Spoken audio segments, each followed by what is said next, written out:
Hello, everybody. Thanks for joining us. My name is Neil Gavin. I'm an independent learning and development consultant, and I'm going to have a conversation this afternoon with Rachel Burnham of Burnham Learning and Development. Hi, Rachel. Hi, Neil. How are you today? I'm good, thank you. Thanks for being with us. We've had an interesting little journey of discovery, haven't we?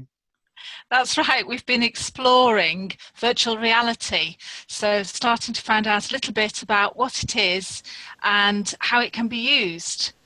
And principally where we're coming from is, as we've discussed in the blogs that we've already posted and that we're going to be posting around this piece, about why we think it's something that we should be paying attention to, particularly in the world of learning, but equally, particularly as we both are independent consultants, being able to have an overview of the subject, being able to speak knowledgeably about it, being able to help clients, and indeed anybody else that has any interest, anybody that's watching this, get some sort of perspective on it. Because we know, don't we, that it's the bright, shiny new buzzword at the minute. Absolutely. We're hearing it everywhere. We're hearing it in entertainment, we're hearing it in schools, and increasingly we're hearing about it being used in the workplace. But what we want to do is to make sure that we've got a good understanding before we jump into using it. Because too often in learning and development, when there's been something new that's been introduced, we've just sort of jumped for it, and that doesn't necessarily mean that it's been a good use of that particular tool. So we thought it'd be helpful to do some exploring ourselves so that at least we're a bit better informed about what the possibilities are with VR, but perhaps also what the questions are to be asking about VR. Absolutely.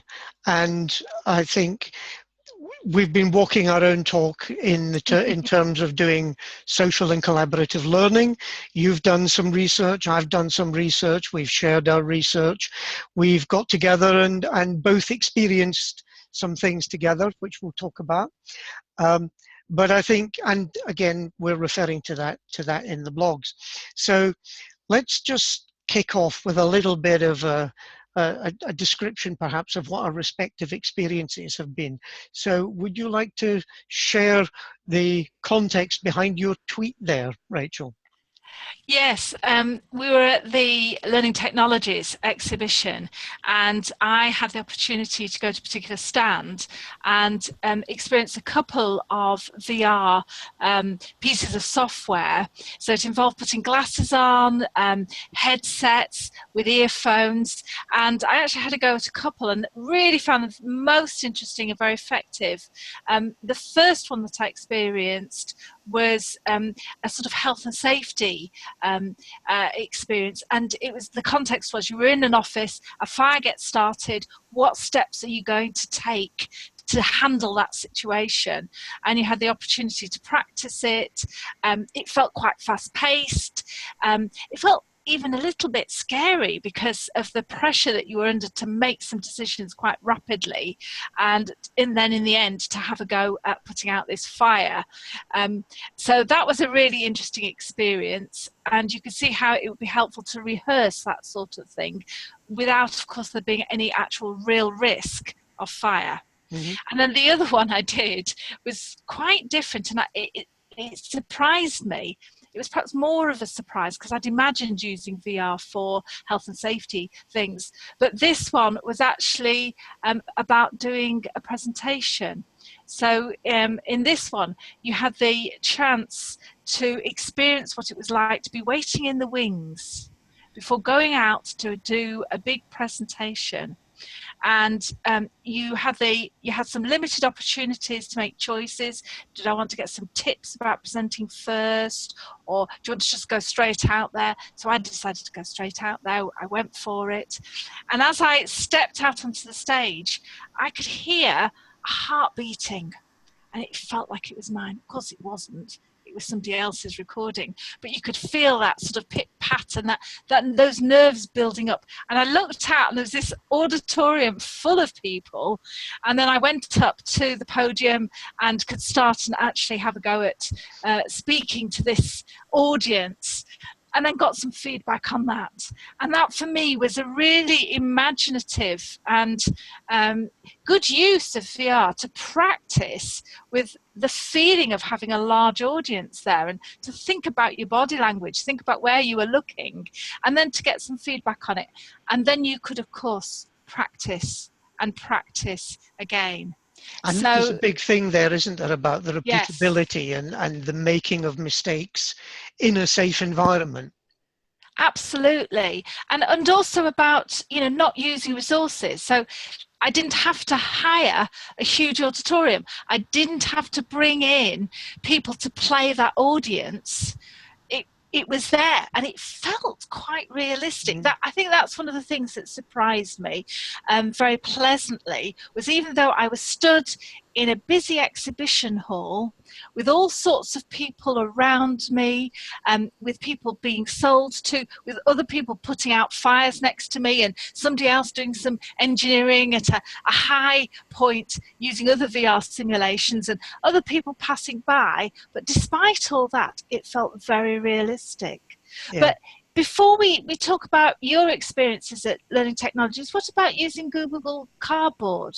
Say a little bit about that. It's interesting you say that, because I think we had very different experiences at that sort of entry level point. And yes, I'd taken the view that, coming from knowing nothing, it would be useful to start from the same places where a lot of other people will do. And I think we've already identified, we'll talk about upsides and downsides. Cost is going to be an issue here. And I think Google have done a very clever thing here in producing this entry-level folded cardboard piece. In fact, let me go back to the previous slide there. The Google Cardboard, which is exactly as it says on the tin. It's made out of cardboard. It's a device that you slot your mobile phone into. And I think there's the other link in for people, because an awful lot of people have mobile phones, they have smartphones. So what Google Cardboard does is and with the combination of the apps that are now available for the phone, you can, for less than a tenner, start to experience that sort of thing by literally slotting your phone into the device, run the app, and you get that 3D 360-degree experience. Unfortunately for me, it was a disappointment. I don't really know why, but the resulting images were blurry. They were out of focus. That said, I could totally get the 360, the moving around, and as sitting on this chair in front of my desk, I was able to swivel about with the thing in front of my head. In fact, if I just do that, yes, it is literally doing that, and I could see what it was going to look like, but it was like looking at it through bottle-bottom glasses. So I didn't quite get the full experience, and I confess to being slightly disappointed by that. But what that's led me to believe is that for a few bob more, like another 50, 60 pounds, you can get the next level of headset up, like I think it's the Gear. That you still Samsung Gear, yeah. Samsung Gear, that's it. You still slot your phone into it, but you get a much better enclosed, visually engaging experience. So I didn't quite get the chance to do that, because, as we've just said, my next experience, yours and I, next experience was when we met up at the Learning Technologies show. Yes. And we had to go with a much more sort of fully immersive experience. And this was with Immerse. And we had to go using a set of equipment that's more expensive, but gives you the opportunity not only to see things and hear things, but also to use handsets so that you're able to manipulate objects. Yeah. So you could pick up things, you could flick levers, you could unhook things. In other words, it's the sort of experience that you could use if you wanted to practice maintaining a piece of equipment. And it felt immensely real. I mean, you went first, and it was fascinating watching you doing that while you were actually in that experience of being in a different environment. Yeah, it was a really interesting experience. I mean, I knew I was in a vast exhibition hall. I knew I was on the Immerse Learning stand. I knew I must look like a complete idiot with this set on my head and paddles in my hand, and but the reality as you experience it inside that environment was very real.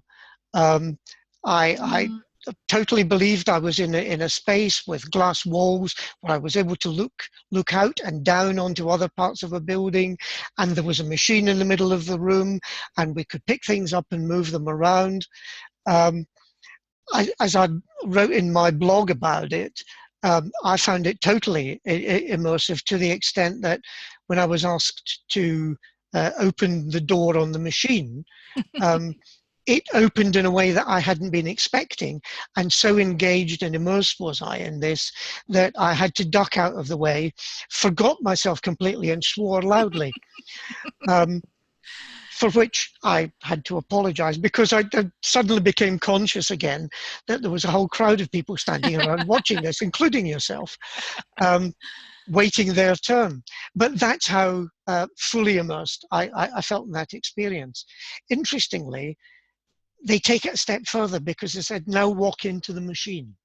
Yes. That's where you kind of, it's virtual reality, but you actually, it breaks the reality a little bit, because it takes you to another level. He said, just keep, and I was hesitant, but he said, Yeah. no, just walk into the machine. And I did that. And suddenly you're actually in the middle of this piece of equipment. From an engineer's perspective, I could totally get the value of that. For me, as a punter, if you like, I found that broke the willing suspension of disbelief, Yes. which the external 3D environment had created. But totally enjoyable experience, and really begin to see how things like that have a future for engineering, would have a future in medical training, Yes. and that sort of thing. So yeah, a really valuable experience. Yes, and the interesting thing for me was that, having seen you go through that and have to step back for this door, I learned from that experience. So when I went in and started to open the door, I knew it wasn't going to slide. I knew that it would flick out. Yeah. But the funny thing was, I so believed it was real that I stepped back. Yes. Yeah. And so it is incredibly believable. Yeah. And then when it came to that point at which they were asking me to go into the machine, I had to force myself to do it, because yes. Yeah. it felt like it was a real machine. Yeah. So it's this thing about VR being able to take you somewhere different. So as you said, this completely different environment, and then to go places that you couldn't go in real life, certainly easily, or certainly in a costly fashion, in a cost-effective fashion. But then also this going into a piece of equipment that actually perhaps is normally in use, or maybe quite dangerous to enter, so that you can become familiar with it. Yes. So, and then when I came out and I took off the goggles and I took off and put down the devices and so on, I turned around and I couldn't believe that the room wasn't there. I was sort of, well, but where is it? I was really it took me a moment to readjust.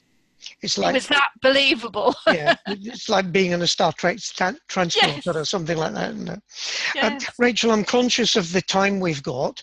I just wanted to bring up your lovely sketch note that you'd done with regards to this. I wonder if you could just very Yes. quickly talk us through this, and we'll use this as the launch point up for our follow-up video. Yes. So the main thing here is just to have a look at the range of different experiences and the level of immersion. And we've shared with you in our experiences examples from all three of these levels of immersion.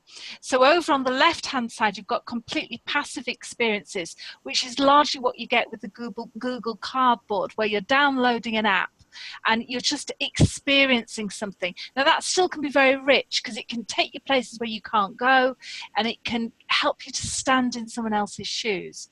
And then in the middle, you've got some minimally interactive experiences like the presentation skills or like the health and safety ones that I had a go at that are very involving. And then you've got the fully immersive, the last example that we were sharing that we both had a go at, where perhaps you're repairing or operating complex equipment, and it does give you this opportunity to practice and experience the consequences of mistakes, and it's risk-free, but you can be doing something much more hands-on, much more fully involved. So that's what I was trying to show with this particular sketch note. And we'll be making that sketch note available in our resource sheet that we're producing on the back of these recordings and the blogs. So hopefully, for the audience, that you'll get some value out of that. I hope you've got some value out of this initial conversation. Rachel and I are producing a series of blogs, and we're going to do another recording like this, which will take us further into the conversation piece around potential uses, pitfalls, things to watch out for, upsides and downsides, if you like, and just some sort of sense of where virtual reality will have a place in the future of learning. So for now, we're going to sign off from this conversation. Thanks very much for paying attention. Rachel, thanks so much. It's almost like we'd rehearsed this, isn't it? You might think so. Been brilliant. We'll talk again, and we'll hope to see you people back on our next exploration. Thanks very much for now. Bye, Rachel. Bye.